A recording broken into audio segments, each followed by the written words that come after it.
Oke baik, terima kasih. Perkenalkan, nama saya Yohanes Angkur, NIM 2019 410039. Jadi di sini saya akan memaparkan materi tentang pembangunan masyarakat desa. Jadi 4 poin yang saya mau paparkan dalam materi ini. Poin pertama itu yaitu kajian bersama tentang masyarakat pedesaan dan masyarakat perkotaan. Terus yang kedua itu karakteristik dari masyarakat pedesaan dengan masyarakat perkotaan. Terus poin yang ketiga itu pentingnya pembangunan pertanian dan peternakan dalam berbagai perspektif.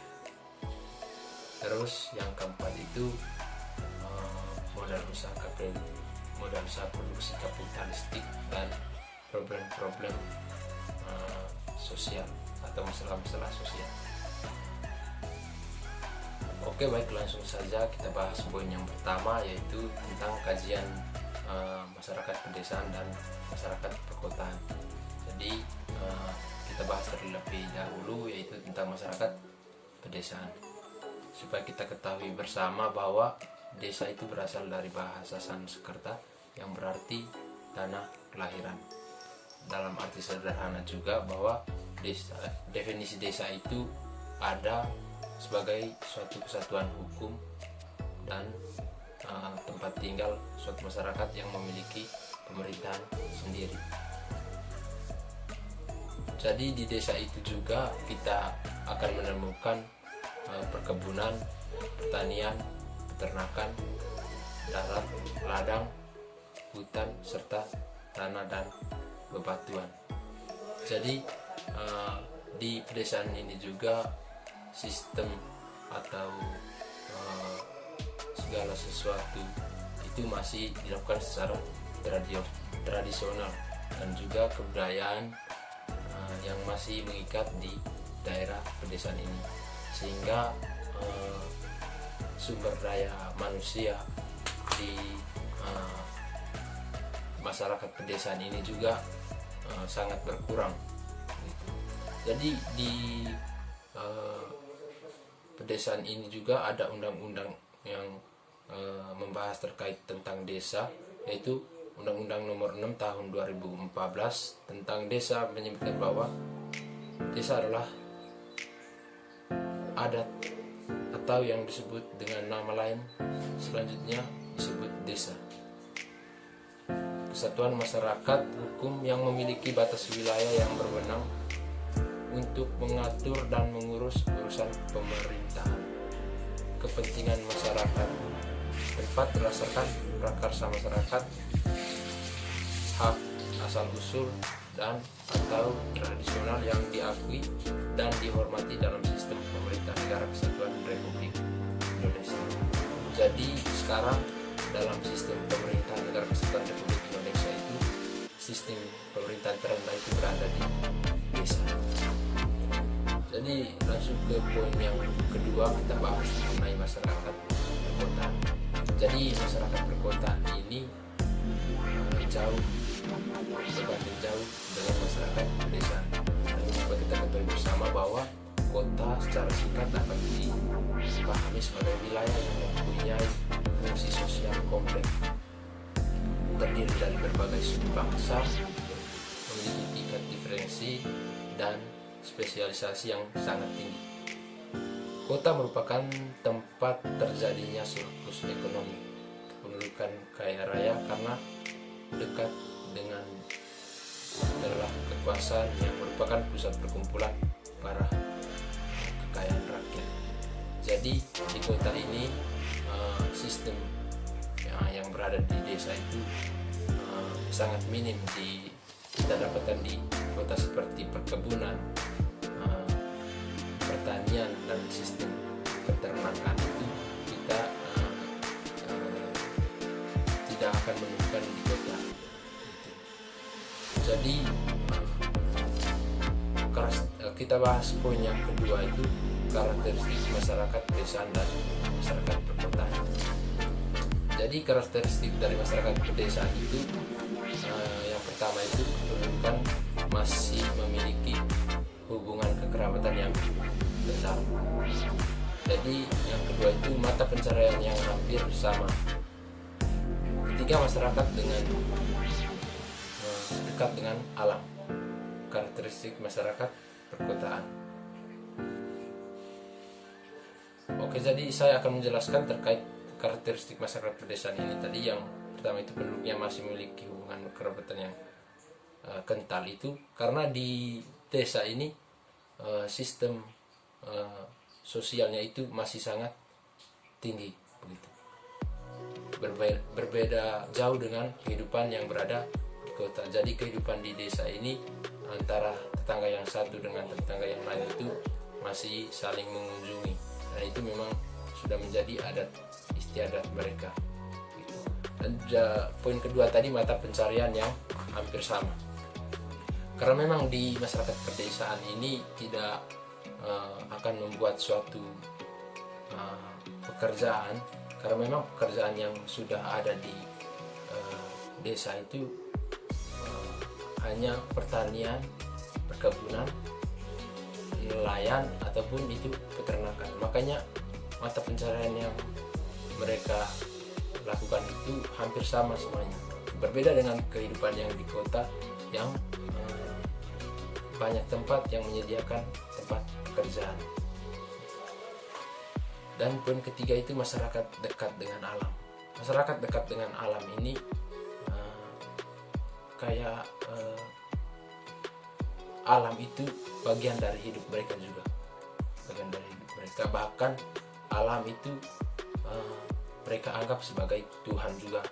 Ada beberapa daerah juga yang berada di Indonesia ini yang menganggap alam itu sebagai Tuhan. Jadi ketika mereka membuat suatu alam atau menebang pohon secara liar ataupun apa segala macam yang berkaitan dengan alam, otomatis hubungannya juga akan setimpal.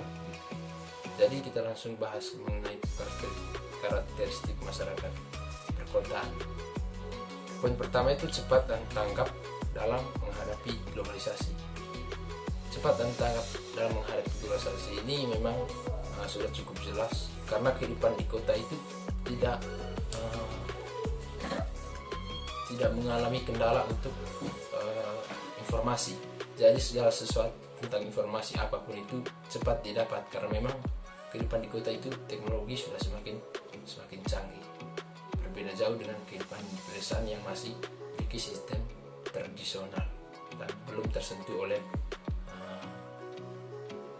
sistem informasi apapun begitu. Jadi poin yang kedua yaitu lebih bersifat individualisme sehingga terkesan cuek terhadap sekitar. Jadi kehidupan di kota itu karena serius dengan pekerjaan, untuk mengunjungi tetangga yang satu ke tetangga yang lain itu tidak ada begitu. Sifat sosialnya itu sangat kurang, dan sifat individualisme itu sangat tinggi di masyarakat perkotaan, karena mereka pagi yang pergi kerja, pulangnya malam begitu. Tidak ada kesempatan waktu untuk mereka berdiskusi ataupun silaturahmi satu sama lain. Jadi poin ketiga di karakteristik masyarakat perkotaan ini yaitu menjadi masyarakat yang konsumtif serta memiliki ambisi yang sangat tinggi. Jadi bicara di perkotaan ini segala sesuatu itu punya gitu. Apa yang kita butuhkan itu pasti ada. Jadi sifat konsumtif itu pasti tumbuh sendiri dalam diri masyarakat perkotaan, karena memang di perkotaan itu kayak macam punya segalanya gitu. Punya segalanya, jadi kita mau beli ini beli itu pun intinya ada uang, karena semuanya sudah tersedia di perkotaan. Jadi untuk poin yang ketiga yaitu pentingnya pembangunan pertanian dan peternakan dalam berbagai perspektif. Menurut Daryanto 2011, sektor peternakan memiliki peranan yang strategis dalam pembangunan sektor pertanian. yaitu dalam upaya pemantapan ketahanan pangan untuk memenuhi kebutuhan protein hewani, pemberdayaan ekonomi masyarakat, dan dapat memacu pembangunan wilayah. Jadi antara ilmu pertanian dan ilmu peternakan ini memang tidak bisa dipisah, karena memang ada kaitannya, saling berkesinambungan antara ilmu pertanian dan ilmu peternakan. Dan tinggal kita melihat dari berbagai perspektif ilmu yang lain bahwa ilmu pertanian dan ilmu peternakan ini saling mengisi. Begitu. Pertanian membutuhkan peternakan dan peternakan itu membutuhkan pertanian. Salah satu tujuan dari pembangunan pertanian adalah meningkatkan produktivitas pertanian untuk dibutuhkan pasaran dengan harga yang cukup tinggi, untuk memasarkan hasil produksi tersebut guna mengembalikan biaya yang telah dikeluarkan petani dalam menjalankan usaha taninya serta meningkatkan pendapatan petani. Begitu. Dan poin 4 itu kita melihat modal kapitalistik. Modal kapitalistik adalah sebuah mode produksi yang bertujuan untuk meraih keuntungan sebesar-besarnya dengan biaya produksi sekecil-kecilnya. Jadi modal kapitalistik ini sangat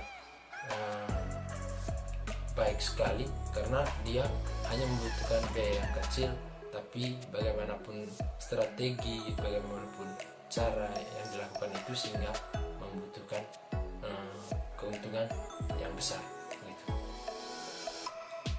Dan meminimalisir biaya produksi dicapai dengan cara menekan upah pekerja. Kapitalisme dilakukan oleh suatu badan atau perseorangan di luar pemerintah. Dengan demikian, pemerintah tidak dapat melakukan intervensi pasar guna memperoleh keuntungan bersama. Jadi di model kapitalistik ini pemerintah tidak ada campur tangan gitu. Jadi keuntungannya juga itu tidak akan dibagi dua dengan pemerintah. Terus masalah sosialnya itu adalah perbedaan antara harapan dan kenyataan atau sebagai kesenjangan antara situasi yang ada dengan situasi yang seharusnya. Individu di dalam masyarakat memandang masalah sosial sebagai suatu kondisi yang tidak diharapkan. Jadi masalah sosial ini memang berbicara masalah sosial ini tidak luput dari satu individu. Jadi setiap individu itu punya masalah sosial. Karena memang harapan yang tidak sesuai kenyataan, terus kondisi yang tidak diharapkan, dan juga situasi yang tidak sesuai dengan yang seharusnya. Oke, sekian saja materi bangunan masyarakat desa yang bisa saya paparkan. Kurang dan lebihnya saya mohon maaf. Sekian dan terima kasih.